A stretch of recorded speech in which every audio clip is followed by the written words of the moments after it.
जी protein coupled receptor pharmacology में काफ़ी important topic है और काफ़ी कंफ्यूजिंग भी है। कईयों को पता ही नहीं होता, पूरी सेकेंड ईयर निकल जाता है कि भाई ये G link G protein couple receptor होता क्या है।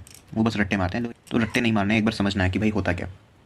सबसे पहले इसको समझने के लिए पहले ये देखना पड़ेगा कि भाई जो फार्माकोडायनेमिक्स में जो ड्रग है, ड्रग जो है वो कैसे काम करेगा, वो कैसे एक्ट करेगा। वो या तो एक्ट कर सकता है through non receptor mediated action, जैसे कि फिजिकल फॉर्म, केमिकल फॉर्म में, एंजाइम्स की फॉर्म में डायरेक्ट एक्शन जो ड्रग प्रोड्यूस करेगा। और दूसरा एक्शन होता है कि भाई रिसेप्टर मीडिएटेड एक्शन। अब रिसेप्टर मीडिएटेड एक्शन में दो टाइप्स के रिसेप्टर होते हैं। एक तो होता है न्यूक्लियर रिसेप्टर सुपर फैमिली। इसके अंदर क्या होता है कि ड्रग जो होता है वो सरपास कर जाता है सेल मेम्ब्रेन को और फिर जाके न्यूक्लियस पे डायरेक्टली एक्ट करता है, न्यूक्लियर रिसेप्टर के पास बाइंड करके। और दूसरा होता है कि भाई सेल मेम्ब्रेन के ऊपर ही रिसेप्टर प्रेजेंट है। अब इसके अंदर तीन टाइप्स पे ड्रग एक्ट कर सकता है। एक तो एक्ट करेगा डायरेक्टली आयन चैनल्स के थ्रू, एक करेगा जी प्रोटीन कपल रिसेप्टर्स के थ्रू, और एक करेगा ट्रांस मेम्ब्रेन एंजाइम्स के थ्रू एक्ट। ठीक है, तो हमें अब पढ़ना ये जी प्रोटीन कपल रिसेप्टर। तो ये समझ में आ गया कि है क्या वो चीज़, कि जी प्रोटीन कपल रिसेप्टर है क्या असल में। ठीक है, पहले तो हम रिसेप्टर की बात करते हैं, जो ये सेल मेम्ब्रेन है। ठीक है, और इसके ऊपर ये रिसेप्टर होता है ना, वो 7 मेम्ब्रेन हेलिकल सेगमेंट का बना होता है। 7 मेम्ब्रेन हेलिकल सेगमेंट्स होते हैं ऑफ हाइड्रोफोबिक अमीनो एसिड्स। ठीक है, तो भाई ये देखो 1 2 3 4 और 5 6 7। ठीक है, तो ये जो है ये है रिसेप्टर, ये है रिसेप्टर। और इसके ऊपर अब क्या आएगा, कोई भी ड्रग आएगा तो उसे हम ड्रग आएगा या केमिकल आएगा जिसे हम एगोनिस्ट कहेंगे, क्योंकि वो स्टिमुलेट करेगा ना इफेक्ट को।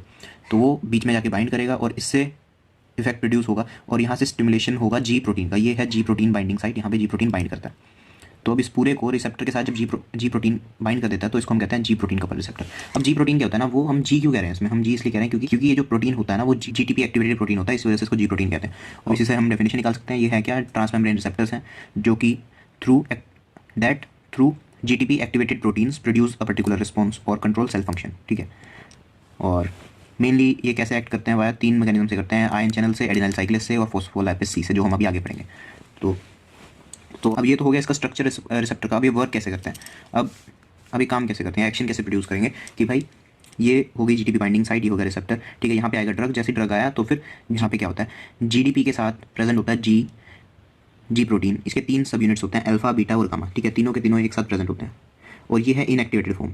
अब इनएक्टिवेटेड फॉर्म है, अब यहाँ से ड्रग आएगा तो इसको एक्टिवेट कर देगा। जब एक्टिवेट करेगा तो फिर अल्फा बीटा गामा जो है वो सेपरेट हो जाएंगे और अल्फा जाता है अलग से जीटीपी के साथ बाइंड करता है और बीटा और गामा जो होते हैं वो दोनों एक साथ रहते हैं। ठीक है, और ये जो अल्फा सब यूनिट और जीटीपी होते हैं तो ये होती है इसकी एक्टिव फॉर्म, और फिर अल्फा और फिर ये दोनों जो है आगे जाके प्रोड्यूस करते हैं इफेक्ट। ठीक है, वो अल्फा सब यूनिट जो है वो जीटीपी को स्लोली हाइड्रोलाइज कर देती है, जिसकी वजह से वो जीडीपी में वापस कन्वर्ट हो जाता है और फिर जो ये अल्फा सब यूनिट बनती है वो भी वापस चली जाती है, अपने बीटा और गामा के साथ बाइंड कर जाती है। तो ये था इसका बेसिक मैकेनिज्म। अब इसके अंदर जो अल्फा सब यूनिट है ना, ये मेन है, इसके बेसिस पे ही हमने जी प्रोटीन को डिवाइड किया हुआ है। अब ये देखो, अब जी प्रोटीन जो है वो अल्फा सब यूनिट के बेसिस पे डिवाइडेड है, तो जिसमें आता है G alpha S, G alpha I, Q and O. तो जी अल्फा एस कैसे काम करता है, वो स्टिमुलेट करता है एडिनाइल साइक्लेस को, और जी अल्फा आई क्या करता है, इनिबिट करता है एडिनाइल साइक्लेस को। ठीक है, एडिनाइल साइक्लेस क्या करता है भाई, एटीपी को CAMP में कन्वर्ट करता है और फिर CAMP जो है वो प्रोड्यूस करते हैं आगे जाके इफेक्ट, जैसे हार्ट रेट को बढ़ा देता है, वो एक्टिवेट करता है प्रोटीन काइनेस ए, और प्रोटीन काइनेस ए क्या इफेक्ट प्रोड्यूस करता है, स्मूथ मसल रिलैक्सेशन। ठीक है, और एक और इफेक्ट करता है CAMP, एक और करता है वो क्या करता है, कैल्शियम चैनल्स को ओपन कर देता है हार्ट और स्केलेटल मसल में। ठीक है, तो ये होता है CAMP का इफेक्ट, और CAMP फिर आगे जाके डीजेनरेट कैसे होता है, फोस्फोडाइएस्टरेस एंजाइम से 5-AMP में कन्वर्ट हो जाता है। तो अब जो जी अल्फा एस वाले प्रोटीन्स हैं ये जाके क्या करेंगे, इसको स्टिमुलेट कर देंगे एडिनाइल साइक्लिस को, तो इससे इफेक्ट क्या प्रोड्यूस होगा, जैसे हार्ट रेट बढ़ जाएगा, स्मूथ मसल रिलैक्सेशन होगी और कैल्शियम चैनल्स ओपन हो जाएंगे। ठीक है, और जैसे फिर ये है जी अल्फा इनिबिटरी वाला जो है वो क्या करेगा, वो एडिनाइल साइक्लिस को इनिबिट कर देगा, तो फिर हार्ट रेट कम हो जाएगा और प्रोटीन काइनेस तो एक्टिवेट ही नहीं होगा क्योंकि ये कम है, तो मेनली इसमें हार्ट रेट कम होगा इनिबिटरी वाले में।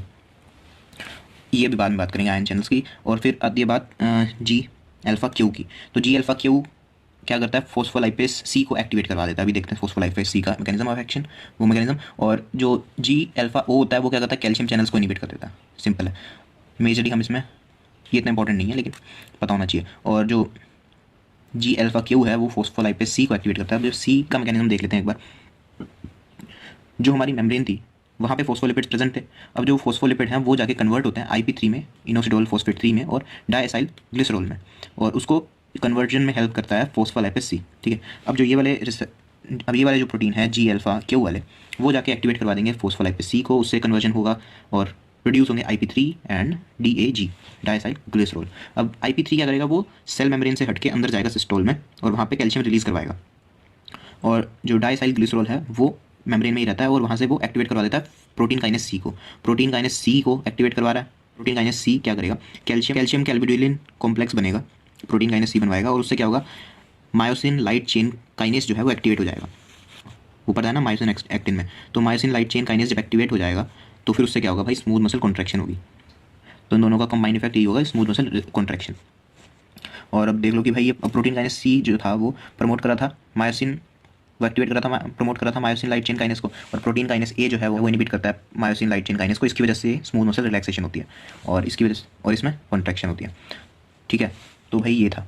अब देखते हैं कि भाई इसके हमने पढ़ लिया कि एडेनाइल साइक्लेज से कैसे काम हुआ और फोस्फोलाइपेज सी से कैसे काम हुआ। अब आयन चैनल्स की बात करते हैं। तो भाई आयन चैनल्स में जैसे ये तो CMP के थ्रू ओपन हो रहा है कैल्शियम चैनल, ठीक है, लेकिन आयन चैनल्स के थ्रू वो डायरेक्टली, ये तो सेकेंडरी मैसेंजर हो गया ना, जैसे CMP हो गया और IP3 हो गया, ये तो सेकेंडरी मैसेंजर हो गया, ठीक है। लेकिन जो एक और प्रॉपर्टी होती है जी प्रोटीन की, वो डायरेक्टली एक्ट कर सकते हैं। जी अल्फा एस जो होता है वो डायरेक्टली क्या करेगा, वो कैल्शियम चैनल्स को ओपन करता है, वो कैल्शियम चैनल को ओपन करता है हार्ट और स्केलेटल मसल में। और जो आई है इनिबिटरी वाला, वो क्या करेगा, वो ओपन करता है पोटेशियम चैनल्स को हार्ट और स्मूथ मसल में और इनिबिट करता है कैल्शियम चैनल्स को।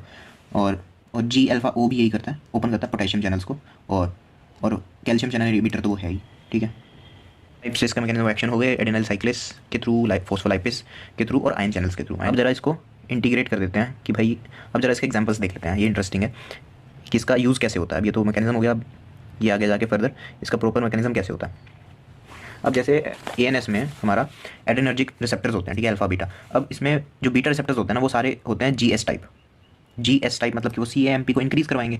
अब जैसे CAMP को इंक्रीज़ करवा रहे हैं तो देखो यही इफेक्ट आ रहा है, हार्ट रेट इंक्रीज़ हो रहा है, ठीक है। अभी हार्ट रेट इंक्रीज़ कैसे हो रहा है, इस मैकेनिज्म के थ्रू हो रहा है।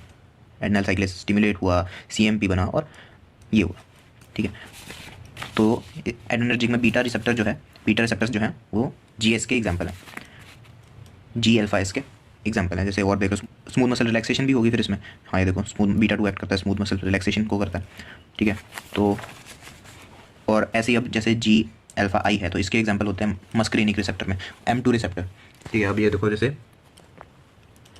अब मस्करेनिक रिसेप्टर्स थे हमारे कोलिनर्जिक सिस्टम में, कोलिनर्जिक रिसेप्टर्स के अंदर मस्करेनिक है, और जैसे M2 है वो हार्ट रेट कम कर रहा है, क्यों, क्योंकि वो, और वो कैसे कर रहा है हार्ट रेट को कम, GI टाइप है वो, तो भाई इनिबिट कर देगा CMP को और उसके थ्रू ये होगा, हार्ट रेट कम हो जाएगा, ठीक है। और ऐसे ही क्यू पे आते हैं, अब GQ पे M1 मस्करेनिक रिसेप्टर और M3 मस्करेनिक रिसेप्टर, ये GQ। तो भाई GQ टाइप क्या करता है, फोस्फोलाइपेज सी को एक्टिवेट कर देता था और उसका इफेक्ट क्या प्रोड्यूस होता था, स्मूथ मसल कॉन्ट्रैक्शन। तो हो गई, ये देखो स्मूथ मसल कॉन्ट्रैक्शन, ये मैकेनिज्म इसी वजह से हो रहा है क्योंकि ये GQ है। तो ऐसे ही होता है। और फिर कौन सा रह गया, और हमारा रह गया फिर GO type, calcium channel inhibitor. अब इसके अंदर आता है हाँ एडेनर्जिक 2 जो है, एडेनर्जिक अल्फा 2 जो है वो इनिबिटरी, वो GO और GI टाइप है। तो इसके अंदर CMP तो कम हो गई और इसमें कैल्शियम कम हो जाएगा और उसकी वजह से ये फॉलोइंग इफेक्ट्स आ सकते हैं। तो बस ये था भाई हमारा जी प्रोटीन, और इसको ANS के साथ इसको अकेले ऐसे ही याद करोगे तो नहीं आए होगा, तो इसको इंटीग्रेट करो भाई, ANS जब पढ़ोगे उसके साथ इंटीग्रेशन करो इसकी, और पूरी फार्माकोलॉजी में ही बहुत इंपॉर्टेंट है। ओके।